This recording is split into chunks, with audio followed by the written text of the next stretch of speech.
ప్రభునందు ప్రియులైన మీకందరికీ యేసు క్రీస్తు ప్రభువారి నామంలో శుభవందనాలు తెలియజేస్తూ ఉన్నాం. దైవజనులు బ్రదర్ భక్త సింగ్ గారి పరిచర్యలో నుండి దైవ మర్మములు. ఆగస్టు 14. రాజా, నీ దేవతలను మేము పూజింపమనియు నీవు నిలువబెట్టించిన బంగారు ప్రతిమకు నమస్కరింపమనియు తెలుసుకొనుము.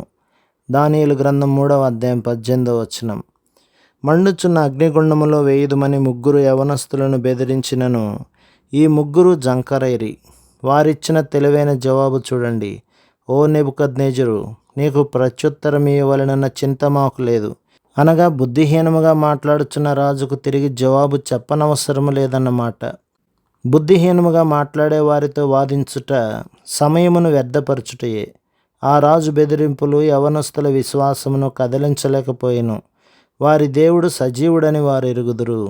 ఆయనకు సర్వాధికారము కలదనియు సాతాను శక్తిని మించిన బలము కలవాడనియు వారి ఎదుటనున్న రాజు కన్నను గొప్పవాడనియు నిస్సందేహముగా వారు ఎరిగి ఉండిరి. నీవు జయించువాడవుగా ఉండగోరినచో దేవునిని సందేహించకము. నిన్ను అగ్ని పరీక్షలలో తీసుకుని వెళ్ళినను ఆయనను ప్రశ్నించు అధికారము నీకు లేదు. ఆయన మార్గము పరిపూర్ణమైనదనియు శ్రేష్టమైనదనియు నమ్ముము. నీ జీవితములో ఆయన చేయనుదంతయు నీ మేలుకేనని విశ్వసించుము. అదే నిజమైన విశ్వాసము. ఈ 3 యవనస్తులు మనకు మంచి మాదిరిగా ఉన్నారు. వారి జీవితములు మనలను ప్రోత్సహించినవిగా ఉన్నవి. వారు అగ్నిగుండములో వేయబడుదరని వారిని బెదిరించినను వారు ప్రతిమకు సాగిలపడలేదు.